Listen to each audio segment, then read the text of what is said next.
दरअसल हरियाणा के जो पूर्व मुख्यमंत्री ओम प्रकाश चौटाला को आय से अधिक संपत्ति के मामले में अदालत शुक्रवार को दोपहर 2 बजे सजा सुनाएगा। तो दिल्ली की राउज एवेन्यू कोर्ट में सजा पर वकीलों की बहस के बाद यह फैसला जो था उसको सुरक्षित रख लिया गया है। इससे पहले पूर्व सीएम ओपी चौटाला खुद व्हीलचेयर पर कोर्ट में पहुंचे थे। ये तस्वीरें आप देखिए, ये सुबह की तस्वीरें हैं। सुबह चौटाला की ओर से वकील ने अदालत में एक दलील भी दी है। उनकी उम्र का हवाला दिया गया। उम्र 87 साल है और लंबे समय से वो बीमार भी हैं।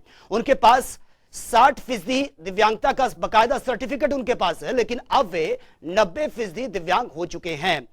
तो स्वास्थ्य खराब अक्सर उनका रहता है और अपने कपड़े भी वो खुद नहीं बदल पाते हैं। इससे पहले जेबीटी भर्ती मामले में जेल में सजा काट चुके हैं। जेल में रहते हुए उन्होंने 10वीं और 12वीं पास की है। और वहीं सीबीआई के वकील ने यह भी दलील दी है कि पूर्व सीएम को कम सजा देने से यह गलत संदेश समाज में जाएगा। और आपको बता दें कि चौटाला को अदालत ने 21 मई को दोषी करार दिया था और आज सजा पर बहस हुई, लेकिन फैसले को सुरक्षित रख दिया गया है।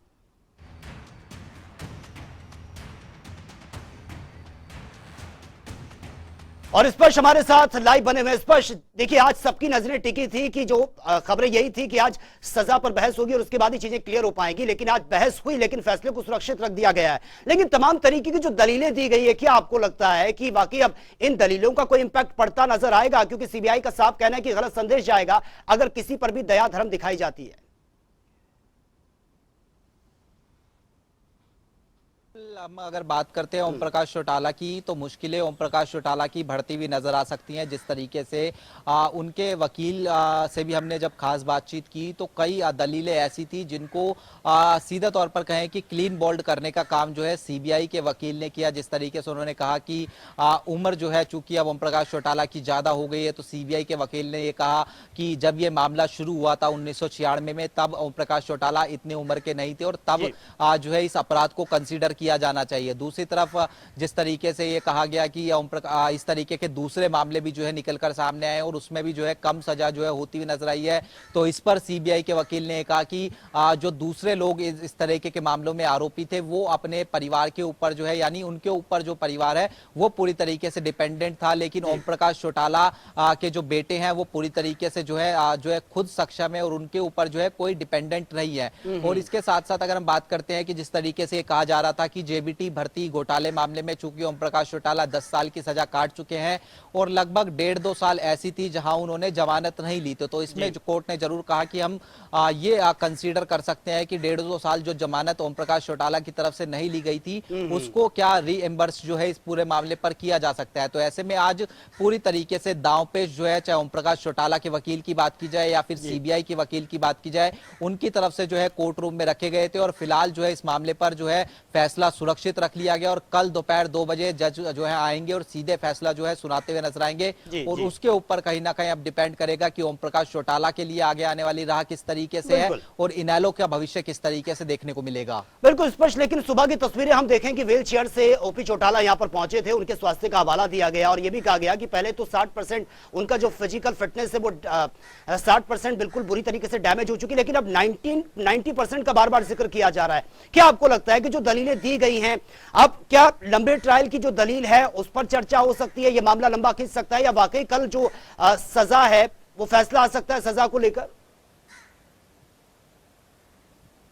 देखिए कल सीधा जज आएंगे और फैसला सुनाया जाएगा कि ओम प्रकाश चौटाला को सजा में कितने साल की सजा होती है या फिर 1 भी साल की सजा नहीं होती है। सजा होती है तो क्या ओम प्रकाश चौटाला को जेल जाना होगा या नहीं जाना होगा। लेकिन जिस तरीके से ओम प्रकाश चौटाला के तरफ से जो दलीलें दी गई कि वो अब चूंकि 90% जो है विकलांग हो चुके हैं, तो उस पर भी कोर्ट ने पूछा कि आपके पास 90% विकलांगता का सर्टिफिकेट है, तो उनकी तरफ से कहा गया कि 60% विकलांगता का जो सर्टिफिकेट है वो इस समय जो है ओम प्रकाश चौटाला के पास जो है मौजूद है। चूंकि ओम प्रकाश चौटाला अब चल फिर नहीं सकते हैं, व्हील चेयर पर वो चलते हैं, तो इसके साथ साथ ये भी कहा गया कि वो अब जो है किसी और के ऊपर डिपेंडेंट है, खुद वो कपड़े नहीं बदल सकते हैं।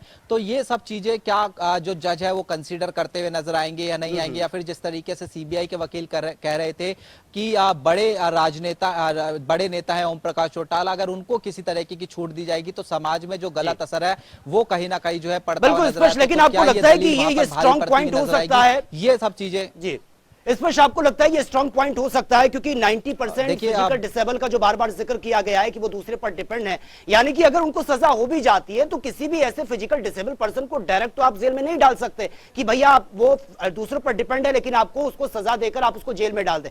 हालांकि कुछ ना कुछ सावधानियां वहां पर बढ़ती जरूर जा सकती है। देखिए बिल्कुल निश्चित तौर जी। पर ये सब चीजें जो है कोर्ट देखता हुआ नजर आएगा कि किस तरीके से जो है ओम प्रकाश चौटाला जो है 60% से ज्यादा डिसेबल हैं, और उसके साथ साथ आप चूंकि वो ये दावा कर रहे हैं कि 90% से ज्यादा वो डिसेबल है, तो कोर्ट में जो जज होते हैं वो सारी चीजें जो है देखते हुए नजर आएंगे, और उसके आधार पर ही कहीं ना कहीं वो निर्णय पर पहुंचेंगे कि ओम प्रकाश चौटाला को कितनी सजा देनी है, किस तरीके से सजा देनी है, जी। क्या जो सजा दी जाएगी उसमें जेल जो है वो डायरेक्ट जो है कल कोर्ट रूम से ही जाते हुए नजर आएंगे, या फिर किस तरीके से जो है जज का जो सजा का पैमाना होगा। तो ये सब चीजें कल तक इंतजार करना होगा 2 बजे की, किस तरीके से जो है जज अपना फैसला सुनाते हुए नजर आएंगे। बिल्कुल स्पष्ट, लेकिन कल ये 2 बजे चीजें क्लियर हो जाएंगी, क्योंकि आज भी सबको यही उम्मीद थी कि आज हो सकता है शायद उनकी सजा को लेकर कोई ऐलान हो सकता है, लेकिन ऐसा नहीं हुआ है। फैसले को सुरक्षित रख दिया गया। चलिए बहुत बहुत शुक्रिया स्पष्ट आपका इस तमाम जानकारी के लिए।